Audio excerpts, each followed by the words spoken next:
आज हम डिस्कस करने जा रहे हैं नीट और जेई का एक जबरदस्त टॉपिक, जिसमें कि मैं आपको यह सिखाऊंगा कि नीट और जेई में या आपके सिलेबस में अगर ग्रीक नॉट्स रीजन पे कोई क्वेश्चन आता है तो उसको आप क्विकली कैसे कर सकते हैं। एक तो मैं आपको डिटेल एनालिसिस दूंगा अपनी जो भी इसमें इंपॉर्टेंट डिस्कशंस हैं, और दूसरा मैं आपको साथ ही साथ शॉर्टकट्स भी सिखाऊंगा जिससे आपको क्वेश्चंस जो है, चाहे कितने भी डिफिकल्ट क्वेश्चंस हो, वो सब के सब चाहे किसी भी अच्छे बुक में है, वो सब के सब आपको आने चाहिए। तो इससे हमें एक और चीज भी हो सकती है कि जो प्रिपरेशन ऑफ अल्कोहल्स है, प्रिपरेशन ऑफ अल्कोहल्स भी इसमें इंक्लूडेड होगा, लेकिन मैं full length of Grignard's reagent के जितने भी इंपॉर्टेंट डिस्कशन पॉइंट्स है, जितने भी इंपॉर्टेंट क्वेश्चंस हैं, वो सारे के सारे आपके सामने डिस्कस करूंगा। So let's have what we say a session, a good session for what's called as the Greek knots reagent. तो पहली बात यह है कि preparation of Greek knots reagent, और उसके बाद we will be discussing the what we say as the properties of Greek knots reagent, जिसमें कि mostly questions पूछे जाते हैं. So let's begin with first what's called as the preparation of Greek knots reagent. ये देख लीजिए, अगर आपके पास RX यानी अल्काइल हैलाइड दिया गया है और आपको पूछा गया है कि it is treated with magnesium, it is treated with magnesium in presence of dry ether, in presence of dry ether, in presence of what? Dry ether. तो अगर आप इस रिएक्शन को देखोगे तो कैसे कंप्लीट करोगे? इस रिएक्शन में जब भी आपको ये रिएक्शन दी गई होगी, ठीक है, इस रिएक्शन में आप सिंपली इस मैग्नीशियम को इंसर्ट यहां पे करते होंगे बीच में, और जब आप रिएक्शन को इस मैग्नीशियम को बीच में इंसर्ट करोगे तो आपको मिलेगा RMgX. You will be obtaining RMgX, and that RMgX is none other than what's called as the GR. That's called the Greek knots reagent, and this was discovered by the Greek knot in 1900, which was actually, he was a student of Baber. ठीक है, he extensively studied this reagent and he came with the different properties of this reagent, and it's very very important in terms of asking the questions as well as in terms of the discussion in organic chemistry.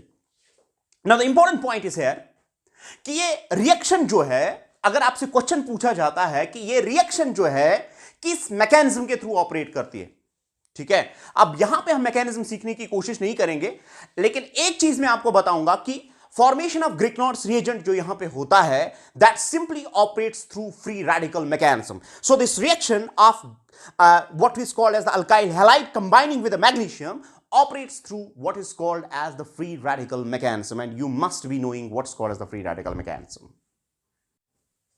दूसरी बात, अगर आपसे कोई पूछता है कि बताइए fluoride का, ब्रोमाइड का या आयोडाइड का किसका ग्रीक नॉट्स रिएजेंट जल्दी बनेगा, तो आप उस वक्त इसकी ease of formation of this Greek knots reagent with respect to X, defining the X, whether it's fluorine, whether it's chlorine, whether it's bromine, whether it's iodine, ease of the formation for the different halides has been found as iodine.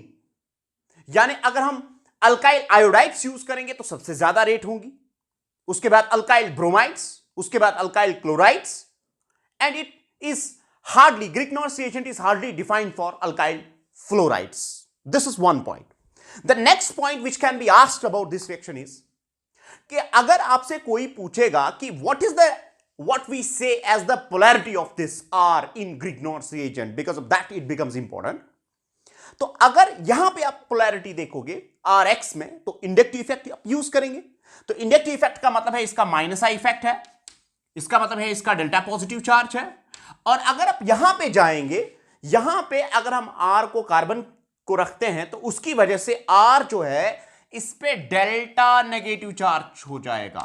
तो यहां पे देख लीजिए, magnesium के आने से polarity को क्या हो रहा है, देखिए, the carbon is getting reversed its polarity, and such a mechanism is called as unpolang mechanism, where we reverse the polarity of the atom or group. The next important point is that कि R के basis पे हम ग्रिग्नॉर्स reagent को classify कर सकते हैं दो types. अगर आर का नेचर सिंपल ओपन चेन है, ठीक है, अगर ओपन चेन कंपाउंड है, यानी अगर ये एलिफैटिक है तो ओपन चेन या एलिफैटिक ग्रिग्नॉर्स रिएजेंट बोलते हैं। लेकिन अगर आर का वैल्यू एरोमेटिक है तो it's called as aromatic Grignard's reagent. अब हमारे पास on the basis of the nature of the R, we have two types of what we say as the Grignard's reagent. One is called as the aliphatic if it's an open chain. The second is called as the aromatic if it's having the phenyl ring. अब दूसरी बात है हमारे पास, अगर मान लीजिए आपके पास RMgX है, तो यहां पे जो मैंने वर्ड यूज किया that's called as the dry ether, तो इसका क्या रोल रहता है? ड्राई ईथर का क्या रोल रहता है? हम यहां पे वाटर को क्यों नहीं यूज करते हैं? पहली बात, अगर आप वाटर को यूज करोगे तो वाटर को अगर यहां पे सॉल्वेंट यूज करेंगे तो उसकी वजह से मैग्नीशियम जो है that will combine with the water और रिएक्शन यहां पे वैसी की वैसी ही रहेगी। That means there will be no reaction between RX and Mg। लेकिन जब हम ड्राई ईथर यूज करते हैं तो ड्राई ईथर में क्या होता है कि ड्राई का मतलब है it should be without water, all the moisture which is present there should be removed and with the result what is going to happen is that it gets stabilised inside the dry ether by the following Grignard's reagent inside ether exists as, I can show it like this. If you have an ether molecule, if you have a solvent of this type, मान लीजिए आपके पास dimethyl ether है जहां पे oxygen पे दो lone pairs है, तो हमारे पास RMgX है, तो यहां पे ये जो डेल्टा पॉजिटिव चार्ज है और दूसरा ऑक्सीजन हमारे पास है, दो मोल्स इसके साथ कोऑर्डिनेटेड रहते हैं, तो उसकी वजह से and inside solvent it remains as RMgX. Actually there are two oxygens which are coordinated with the magnesium and hence they stabilize the charge which is present on the magnesium.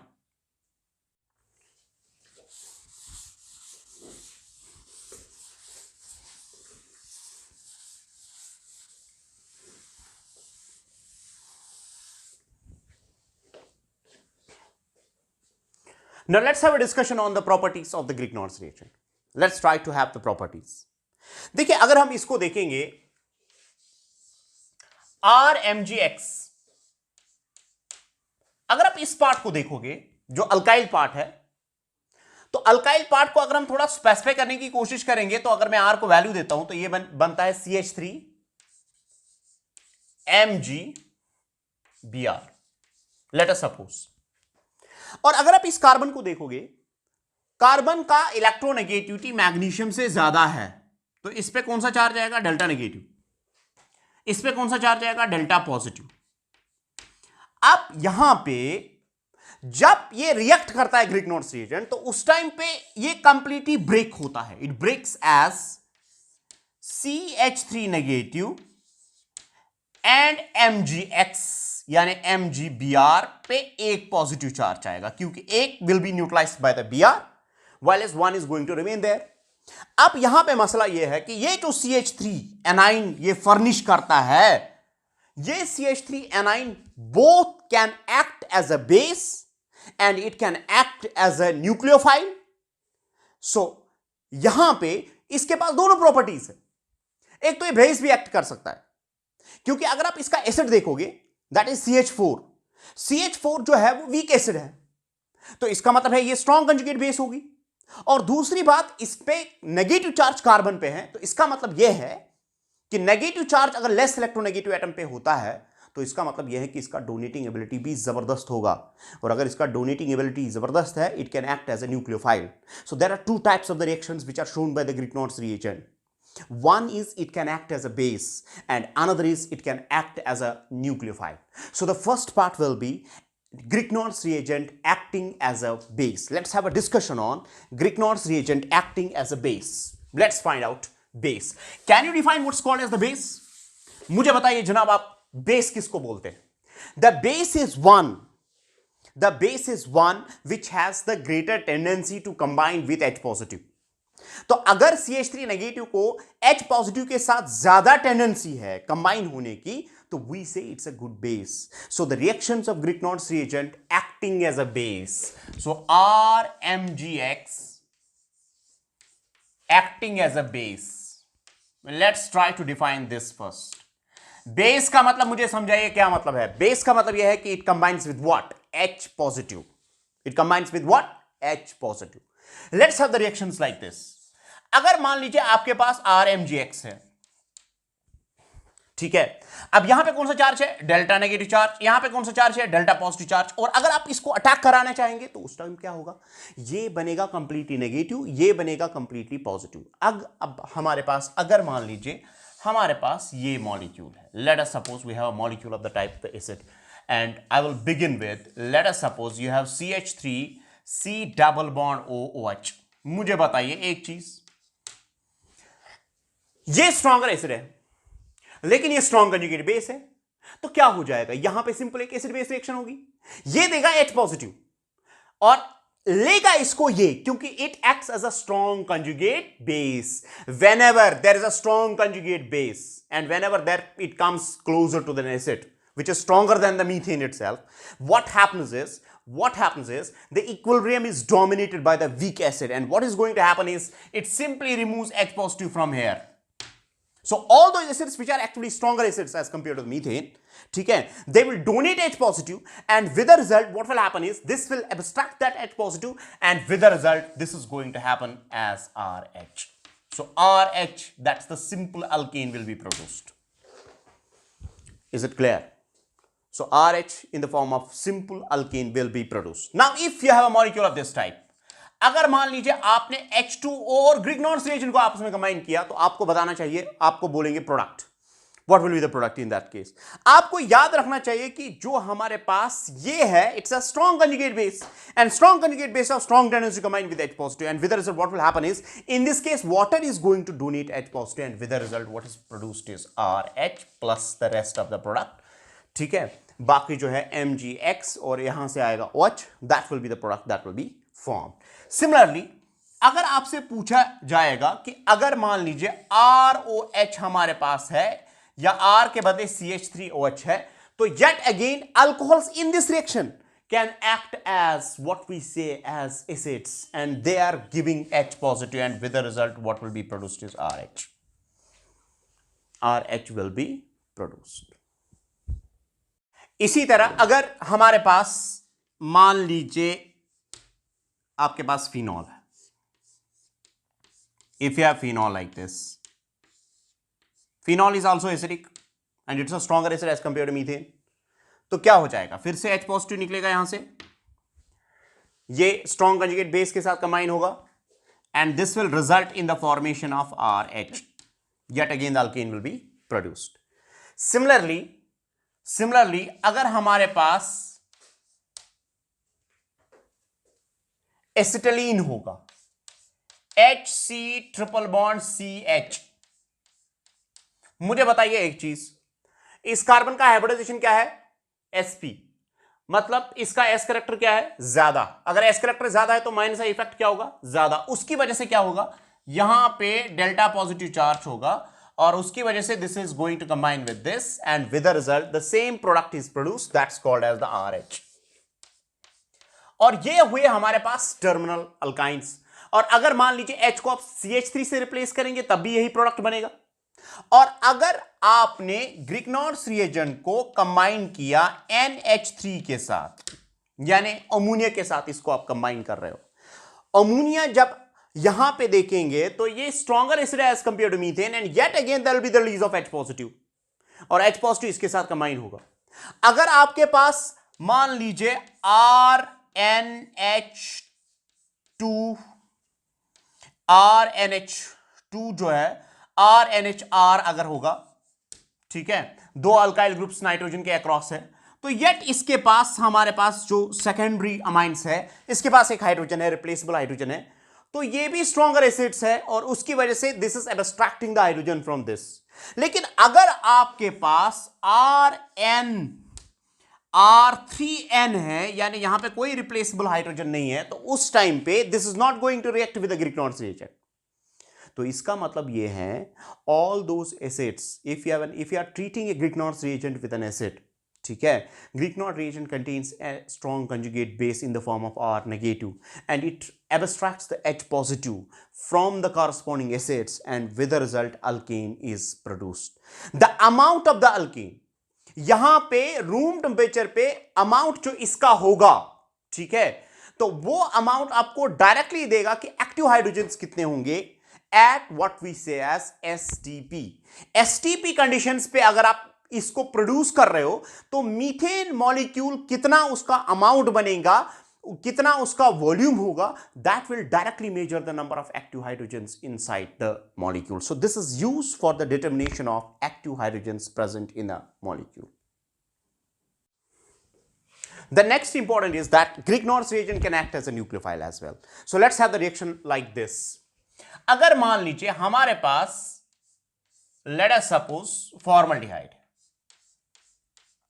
ठीक है, और आपने इसको ट्रीट किया Grignard's reagent के साथ, that is RMgX in presence of dry ether. तो I will write here as dry ether. और यहां पे देखिए क्या हो जाए, मुझे बताइए एक चीज, यहां पे अगर आप इस कार्बन को देखेंगे तो इस पे डेल्टा पॉजिटिव चार्ज है और इस पे डेल्टा नेगेटिव चार्ज है.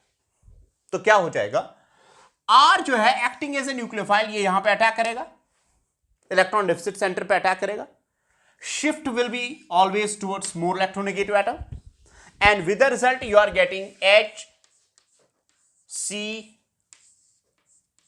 OMgX negative positive, then it's H and then it's R.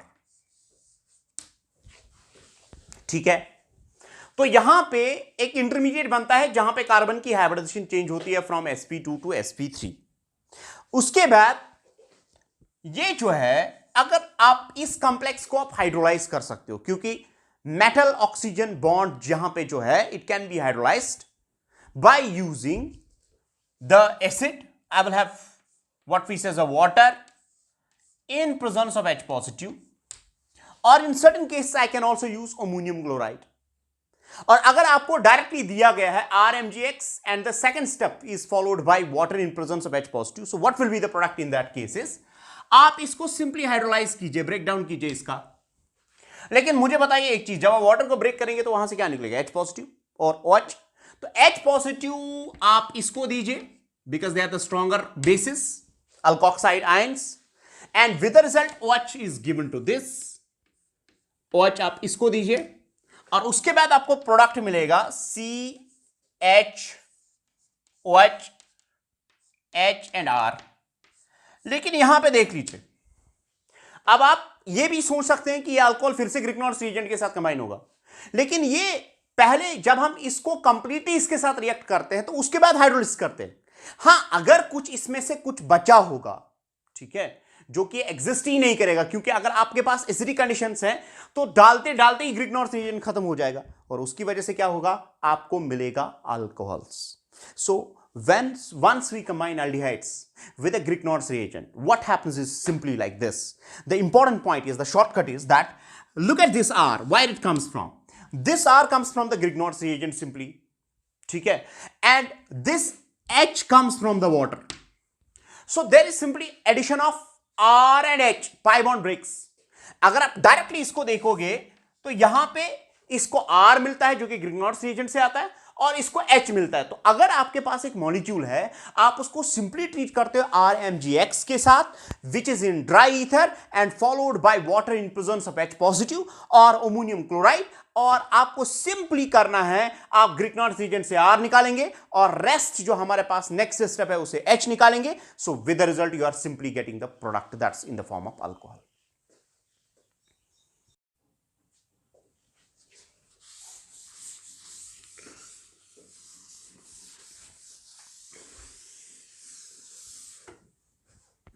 ये देख लीजिए, अगर आपके पास नेक्स्ट एल्डिहाइड है CH3 C double bond OH.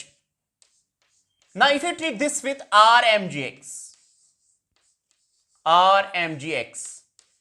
in presence of dry ether, which is followed by water in presence of H positive. ठीक है, अब यहां पे देख लीजिए आप क्या करेंगे, सिंपली कुछ नहीं आपको करना है जनाब, ये देख लीजिए, यहां से आप R निकालेंगे ग्रिग्नॉर्स रिएजेंट से एज R नेगेटिव, यहां से R नेगेटिव आएगा, वो इसको अटैक करेगा और उसके बाद शिफ्ट ऑक्सीजन की तरफ हो जाएगा, और यहां से आप वाटर से निकालेंगे H positive. So simply what you need to do is you have to simply carry the addition of RH across C double bond O, and with the result you are getting the product as. तो मुझे बताइए जनाब ये चीज कि ये कौन सा अल्कोहल हो गया. This is what is called as the secondary alcohol. पहले वाले केस में कौन सा अल्कोहल बन गया था, प्राइमरी अल्कोहल. व्हाट अल्कोहल, यहां पे जिस कार्बन को अटैच्ड है वो दो कार्बन को अटैच्ड है, so this called as what, secondary alcohol. The earlier one is called as primary alcohol. Now if we compare the rates, अगर मान लीजिए आपने रेट कंपेयर किया, रेट ऑफ रिएक्शन को कंपेयर किया, तो उस टाइम पे क्या हो सकता है, ये देख लीजिए. अगर आपके पास फॉर्मल्डिहाइड है और एसिटाल्डिहाइड है, तो दोनों में से ज्यादा ग्रिग्नॉर्स रिएजेंट के साथ गिवन द सेम कंडीशंस कौन कंबाइन हो सकता है. यहां पे सिंपल सी बात है, अगर आप इसको देखोगे, यहां पे अगर आप इसको देखोगे तो यहां पे इस कार्बन की इलेक्ट्रोफिलिसिटी कम है, यहां पे डेल्टा पॉजिटिव चार्ज कम होगा क्योंकि that is getting disperse towards this side. तो समझ आ रही है बात. और दूसरी बात, जब ये कॉम्प्लेक्स बनेगा यहां पे स्टीरिक हिंड्रेंस हो जाएगा, लेकिन इस केस में एक तो इलेक्ट्रोफिलिसिटी ज्यादा है और दूसरा स्टीरिक हिंड्रेंस भी कम होगा, because on both the sides of C double bond O there are H. ठीक है, तो उस वजह से ग्रिग्नॉर्स रीजन ज्यादा रिएक्ट करेगा. Formaldehyde is one of the reactive aldehyde with respect to the nucleophilic addition and followed by the other aldehydes. We will be discussing this in the chapter of what we says in aldehydes and ketones. लेकिन दोनों में से rate of addition जो है वो ज्यादा होगा with respect to formaldehyde. Now, if we take the another example of the what we say as the ketone, and that goes as, देख लीजिए जनाब, अगर मान लीजिए आपके पास ये है CH3 C double bond O CH3, सबसे सिंपलेस्ट कीटोन है. तो अगर आप इसको ट्रीट करेंगे RMgX in presence of, the second step simply I will write it as water in presence of H positive. बताइए प्रोडक्ट क्या होगा, in the form of here we will have dry ether that will be used. मुझे बताइए एक चीज, what will be the product in this case is simply you will have the R from here and you will have the H from here, that's from the water, so you will be simply adding on the C double bond O, and with the result you are getting the product as CH3 C double bond OH, and then it's CH3 and then it's R. So R comes from the Grignard's reagent and H comes from the water, and with the result tertiary alcohol is formed in case of ketones. So we have prepared primary alcohol, we have prepared secondary alcohol, we are preparing what we say as a tertiary alcohol. Reaction of Grignard's reagent with impure carbonyl compounds. अब impure carbonyl compounds में कौन कौन आता है, देखिए Grignard's reagent acid chlorides के साथ कैसे रिएक्ट करता है, एस्टर्स के साथ कैसे रिएक्ट करता है, एसिड अनहाइड्राइड्स के साथ कैसे रिएक्ट करता है, और अमाइड्स के साथ कैसे रिएक्ट करता है. कार्बोक्सिलिक एसिड्स का तो आपको ऑलरेडी पता है कि वहां पे एसिडिक हाइड्रोजन है और वहां पे इलेक्ट्रोफिलिक सेंटर भी है कार्बन के, लेकिन जब हम कंपेयर करते हैं तो उस टाइम पे अगर आप रिएक्टिविटी की बात करेंगे तो बेसिसिटी हमेशा उसकी टेंडेंसी ज्यादा रहती है एज कंपेयर टू न्यूक्लियोफिलिसिटी. तो अगर हम देखेंगे कि एसिड क्लोराइड्स में ग्रिग्नॉर्ड्स रिएजेंट कैसे रिएक्ट करता है, let's try to find out. देख लीजिए, अगर मान लीजिए आपके पास acid chloride, now if you have an acid chloride of this type CH3 C double bond O Cl, और अगर आपने इसको ग्रिग्नॉर्ड्स रिएजेंट के साथ ट्रीट किया RMgX in presence of D, that's dry ether, ये हो गया नेगेटिव पार्ट, ये हो गया पॉजिटिव पार्ट, यहां पे अटैक होगा, shift will be always towards more electronegative, it's a type of addition, और उसके बाद आपको मिलेगा RC O negative, Mgx positive, then it's Cl here and then it's R. अब यहां पे ये जो कॉम्प्लेक्स बनता है, पहले तो एडिशन होता है R का, उसके बाद it's followed by elimination of certain groups like we have Cl here. So this mechanism is called as addition elimination mechanism. तो यहां पे ये फिर से कोऑर्डिनेट करके Cl acting as a better leaving group ये बाहर निकलता है. उसके बाद आपको कीटोन मिलेगा RC double bond OR.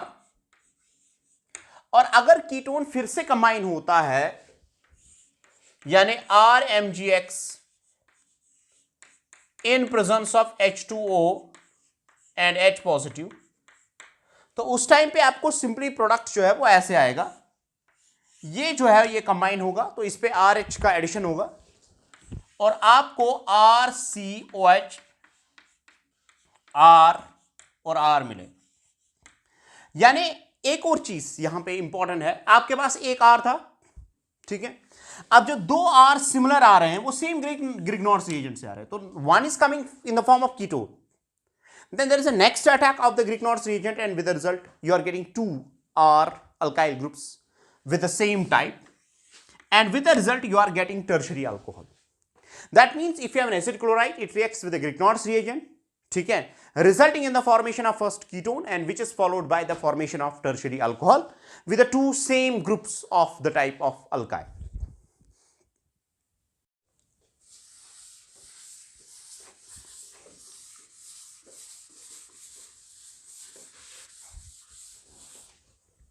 Now the next is if you have an ester of this type.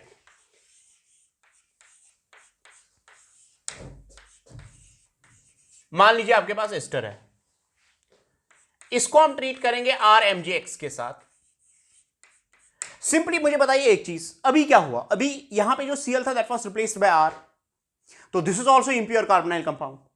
What will happen is ये इस पे अटैक करेगा, shift will be always towards this side, tetrahedral complex will be generated and this will be followed by the elimination of the group of the type, this is positive OET, that's O ethyl group, and then this will go here and this will be released yet again like that of Cl. So this is addition elimination mechanism and with the result you are getting yet again ketone RC double bond OR and plus we are getting ET and then it's OMgX which can be further hydrolyzed. अगर आप इसको hydrolyse करेंगे तो यहां से alcohol भी बन सकता है. तो अगर आप इसको फर्दर रिएक्ट करेंगे तो आपको पता है you are getting tertiary alcohol of this type with 2 R's of the type same. तो इसका मतलब है कि breaking plan is simply like this, you can cut it the molecule like this. This will be negative and this will substitute here and you will get the product, and followed by this if it combines with the excess, if it's written there the excess of the Grignard's reagent, and finally you are getting tertiary alcohol and that will be the what we say as a product. Now अगर आप इस concept पे अगर आपको question पूछा जाएगा ऐसे, now if you are asked the question, if the question is asked like this, अगर मान लीजिए आपके पास ये है C double bond O OET और यहां से Cl है और आपको बोला जा रहा है कि let's make it to combine with Grignard's reagent RMgX and that too it's written as excess, और उसके बाद इसको ट्रीट किया जाए वाटर के साथ इन प्रेजेंस ऑफ H पॉजिटिव. तो मुझे बताइए क्या करेंगे.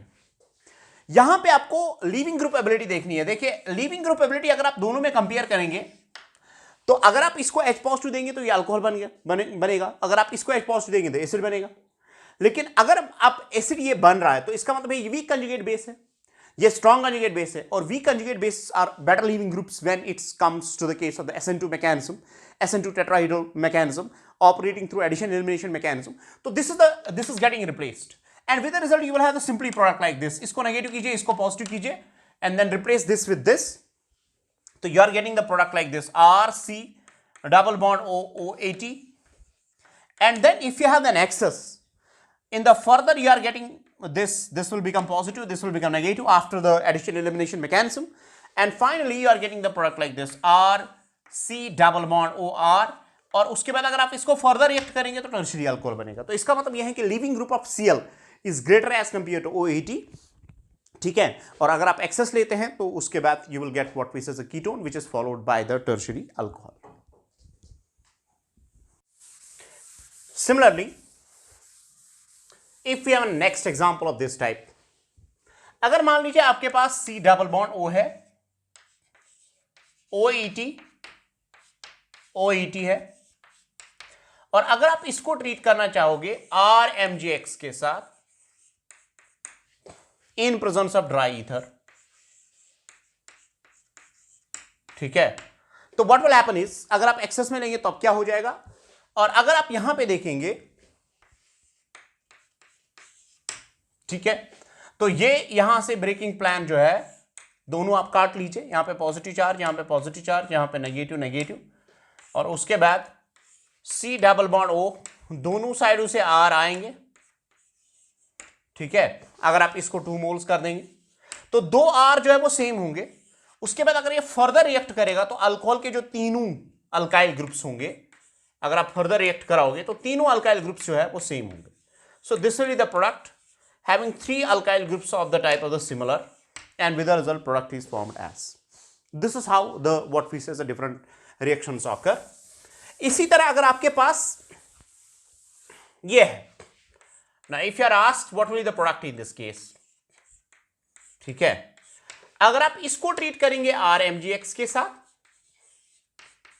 in presence of dry ether followed by water in presence of H positive, तो सिंपली देखिए क्या होगा, यहां से R नेगेटिव निकलेगा, वो इसको अटैक करेगा, अटैक करने के बाद shift will be towards oxygen and this bond will open. So I can have simply like this, ये पॉजिटिव और ये नेगेटिव, और उसके बाद आपको प्रोडक्ट ये मिलेगा डबल बॉन्ड O, उसके बाद O नेगेटिव चार्ज, यहां पे R आएगा, और उसके बाद MgX पॉजिटिव, ठीक है। फिर आप इसको हाइड्रोलाइज कर सकते हैं और या यहां पे एक्सेस के साथ इसको कंबाइन कर सकते हैं, and finally you will be getting product like this. So we have OH here. अगर आप फर्दर रिएक्ट करना चाहेंगे तो ये R हो गया, ये भी R हो गया, और उसके बाद यहां से OH ऐसे आएगा, and this is how we are obtaining the different types of the product. So this is how the reaction occurs. अगर आपके पास एसिड एनहाइड्राइड्स है, if you have acid anhydrides,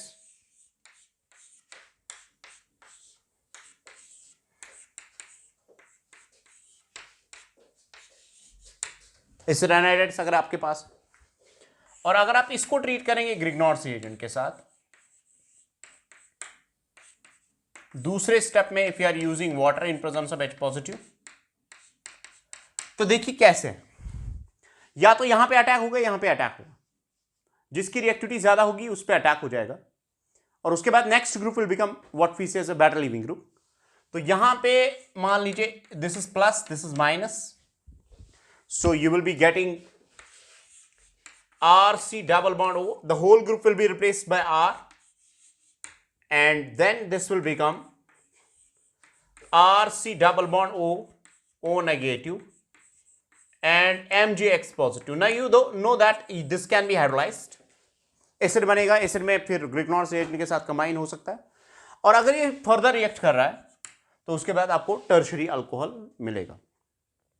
अब अगर ये डिफरेंट होंगे, मान लीजिए R और R जो है वो डिफरेंट है, तो उस वाले R पे अटैक होगा which is sterically less hindered as per the reactivity, ठीक है। जहां पे अटैक इजीली हो सकता है, जहां पे स्टेरिक हिंड्रेंस ज्यादा या स्टेरिक हिंड्रेंस कम होगी, तो उस वाले R पे अटैक होगा, और next group will act as a leaving group, and with the result you are getting the product in case of acid anhydrides.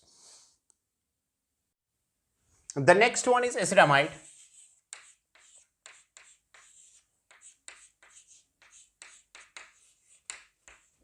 अब एसिड एमाइड्स को अगर आप ट्रीट करेंगे RMgX के साथ, तो यहां पे थोड़ा आपको डिफरेंट आपको ख्याल रखना है। In dry ether,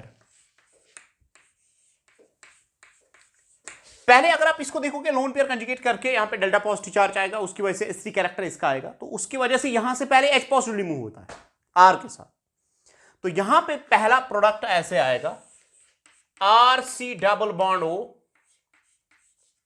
N, H positive निकलेगा तो नेचुरल सी जाहिर सी बात है ये और ये आपस में इंटरेक्ट करेंगे, तो यहां पे नेगेटिव चार्ज आएगा विद 2 लोन पेयर्स है, ठीक है, H positive combining with R and then its MgX positive plus RH will be produced, alkane will be produced। और उसके बाद अगर आप इसको फर्दर रिएक्ट करा रहे हो RMgX के साथ, तो यहां पे प्रोडक्ट जो है इसको आप फिर एडिशन एलिमिनेशन के थ्रू कट कर सकते हो। ये लीविंग ग्रुप आएगा, इसको R रिप्लेस कर सकता है, तो आपको product RC double bond OR plus जो है हमारे पास rest of the product that is R इसके साथ कंबाइन होगा, और यहां पे NH MgX और उसके साथ यहां पे MgX विद 2 लोन पेयर्स, और फिर इसको हाइड्रोलाइज आप फर्दर कर सकते हो, जिस तरह ऑक्सीजन को आप हाइड्रोलाइज कर सकते हो, तो ये NH3 गैस भी बन सकता है अगर आप इसको फर्दर हाइड्रोलाइज करेंगे। इसको फर्दर रिएक्ट कराएंगे तो यहां से आपको टर्शरी अल्कोहल जो है वो मिलेगा, और उसके बाद with what we say as that will be the product in case of what we say enamides. लेकिन अगर आपके पास मान लीजिए ये है, अगर यहां पे 3 अल्काइल ग्रुप्स होंगे, then you need to follow differently. If the reaction operates like this, अगर मान लीजिए यहां पे ऐसे होगा, if it's like this NR2 with a lone pair, ठीक है, तो यहां पे आप एक्टिव हाइड्रोजन कोई नहीं है, यहां पे रिप्लेसेबल हाइड्रोजन कोई नहीं है, तो अगर आप RMgX के साथ इसको रिएक्ट कराओगे तो पहले केस में R नेगेटिव अटैक करता है, टेट्राहेड्रल कॉम्प्लेक्स बनता है, उसके बाद जब हाइड्रोलिसिस करेंगे तो it will act as a better leaving group, and finally it's going to leave as, so you will get the product as cutting plan जो है, क्योंकि यहां पे इम्प्योर के केस में हमेशा ये निकलता है, but the provided N should be attached to alkyl groups. If it's not attached to 2 alkyl groups, then the story will be different. So you are getting the product like this, RC double bond OR, and then it's NR2 attached with MgX, ठीक है, with a lone pair here। तो ये इसके साथ bond बनाएगा, फिर इसको आप हाइड्रोलाइज करके, अगर आप इसको हाइड्रोलाइज करेंगे तो आपको मिलेगा NHR2। This is the product after hydro lysis. Rest you will, ये आपको पता ही है कैसे रिएक्ट करता है।